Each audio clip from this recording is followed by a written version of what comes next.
All right. It was easy to make up her mind now, easy to know what to do. Only it had to be done quickly. Hoskins wouldn't wait much longer with his own son, mangled.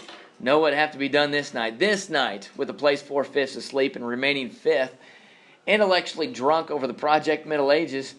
It would be an unusual time for her to return, but not an unheard of one. The guard knew her well and would not dream of questioning her. He would think nothing of her carrying a suitcase. She rehearsed the non-committal phrase, "Games for the boy," and the calm smile. Why shouldn't he believe that? He did. When she entered the dollhouse again, Timmy was still awake, and she maintained a desperate normality to avoid frightening him. She talked about his dreams with him and listened to him ask wistfully after Jerry.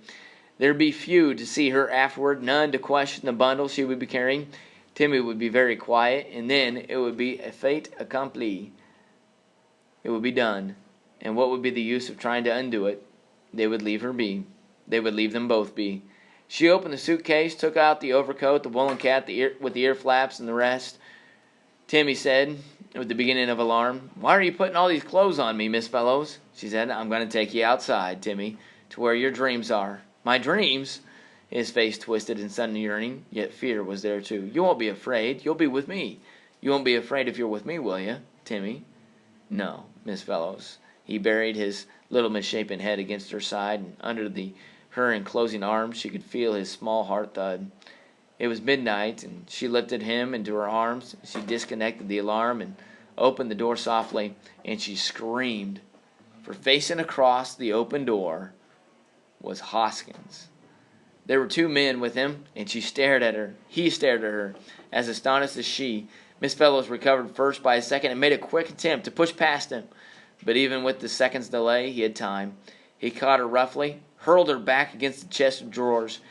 He waved the man in and confronted her, blocking the door. "I didn't expect this. Are you completely insane?" She had managed to interpose her shoulder so that it, rather than Timmy, had struck the chest. She said pleadingly, "What harm could it do if I take him, Dr. Hoskins? You can't put energy loss ahead of human life." Firmly, Hoskins took Timmy out of her arms. "An energy loss this size would be millions of dollars lost out of the pockets of investors. It would mean a terrible setback for Stasis Incorporated. It would mean eventual publicity about a sentimental nurse destroying all that for the sake of an 8-boy. 8-boy, said Miss Fellows in helpless fury. "That's what the reporters would call him," said Hoskins. One of the men emerged now, looping a nylon rope through the eyelets along the upper portion of the wall. Miss Fellows remembered the rope that Hoskins had pulled outside the room containing Professor Adam Whiskey's rock sediment so long ago. She cried out, "No!" But Hoskins put Timmy down and gently removed the overcoat he was wearing. "You stay here, Timmy. Nothing will happen to you. We're just going outside for a moment, all right?" Timmy, white and wordless, managed to nod. Hoskins steered Miss Fellows out of the dollhouse ahead of him. For the moment, Miss Fellows was beyond resistance. Duly, she noticed the hand pull being adjusted outside the dollhouse. "I'm sorry, Miss Fellows," said Hoskins. "I would have spared you this. I planned it for tonight so that you would know only when it was over," she said in a weary whisper. "Because your son was hurt. Because he tormented this child into striking out at him. No, believe me, I understand about the incident today, and I know it was Jerry's fault. But the story was leaked out. It would have to, with the press surrounding us on this day of all days. I can't risk having a distorted story about negligence and savage Neanderthals, so-called, distract from the success of Project Middle Ages. Timmy has to go soon anyway. He might as well go now and give the sensationalists as small a peg as possible on which to hang their trash. It's not like sending a rock back. You'll be killing a human being. Not killing. There'll be no sensation.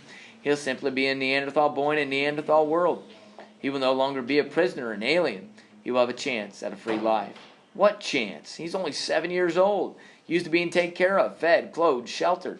He'll be alone. His tribe may not be at the point where he left him, now that 4 years have passed. And if they were, they would not recognize him. He will have to take care of himself. How will he know how?" Hoskins shook his head in hopeless negative. "Lord, Miss Fellows, do you think we haven't thought of that? Do you think we would have brought in a child if it weren't that it was the first successful fix of a human or near human we made, and that we did not dare to take the chance of unfixing him and finding another fix as good? Why do you suppose we kept Timmy as long as we did?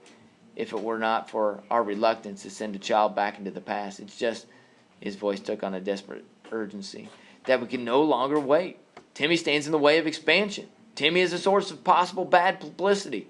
We're on the threshold of great things, and I'm sorry, Miss Fellows, but we can't let Timmy block us. We cannot. We cannot. I'm sorry, Miss Fellows."